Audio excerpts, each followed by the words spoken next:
సినిమాలోకి వద్దాము అనేది ఒక ఉన్నింది. అంటే ఎక్కడ ఏ డిపార్ట్మెంట్ రావాలి ఏంటి ఐడియా లేదు, కానీ సినిమా అన్నీ పక్కన పెడితే కళ్యాణ్ గారు అనేది ఒక ఎమోషన్. అంటే అది అసలు కళ్యాణ్ గారితో సినిమా తీద్దాము లేదు అవన్నీ పక్కన పెట్టయితే ఇది long ago so long ago లాగా తమ్ముడు సినిమా పోస్టర్ నుంచి మొదలైన జర్నీ ఇది. అంటే చాలాసార్లు మధ్యలో ఎప్పుడో కళ్యాణ్ గారు సార్తో సినిమా ఏమన్నా అనుకున్నావా, నీకు ఇష్టం కదా, ఏమన్నా కథ రాసుకున్నావా సార్కి ఇలాంటి ఎలివేషన్స్ ఉండాలి, సార్తో ఇలాంటి సీన్స్ పడితే బాగుంటుందని నేను లైఫ్లో ఎప్పుడు అనుకోలేదు. బట్ కళ్యాణ్ గారితో సినిమా మనకు వచ్చింది అంటే అది కేవలం నాకు ఆయన మీద ఉండే లవ్ అనమాట. ఎందుకంటే నేను ఎప్పుడు కళ్యాణ్ గారితో సినిమా చేద్దామని అనలేదు, కానీ నేచర్ ఎంత స్ట్రాంగ్ అంటే నేను అటు వెళ్తున్నా కూడా రే నీకు ఇష్టమైన వ్యక్తి ఇక్కడ ఉన్నాడు అని చెప్పి నన్ను లాక్కొని వచ్చి కూర్చోబెట్టేసింది.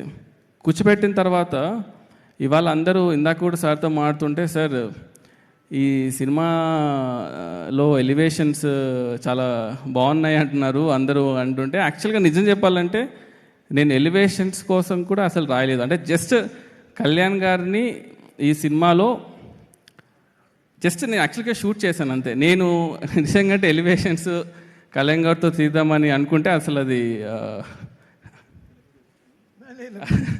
అంటే ఇది జనరల్గా ఓకే ఇప్పుడు ఎలివేషన్స్ తీయడానికి అంటే రాయగలుగుతాడని కాదు, కానీ అంటే ఇది ఒక పర్సనల్ ఎమోషన్. అంటే నేను ఏమీ కష్టపడక్కర్లేదు, అంటే ఆయనకో సినిమా తీస్తున్నాను అంటేనే చాలు, అది ఆటోమేటిక్గా ఆ ఫ్లో నాకు వచ్చేస్తుంది. అండ్ సినిమా స్టార్ట్ అయినప్పుడు నాకు ఫస్ట్ వాల్ పేపర్లో రే నువ్వు రిమేక్ చేస్తున్నావు, మనం కొట్టాలిరా ఇది అంటే జానీ వర్క్ అవ్వలేదు తెలుసు. జానీ సినిమా లేకపోతే నా అలాంటి రాడు సార్. ఆ జానీ రెఫరెన్స్ అనేది ఫస్ట్ నేను పేపర్ మీద పెట్టిన లైన్, అది పెట్టే కథ రాసా. కానీ మీకు ఎప్పుడు చెప్పలే ఆ విషయం. నేను ఆ సినిమాని సెలబ్రేట్ చేసుకోవాలని చెప్పేసి ఈ సినిమా అంటే ఎంత రిస్క్ అంటే ఈ సినిమా ఆడుతుందనే ధైర్యంతోనే అసలు పెట్టాను.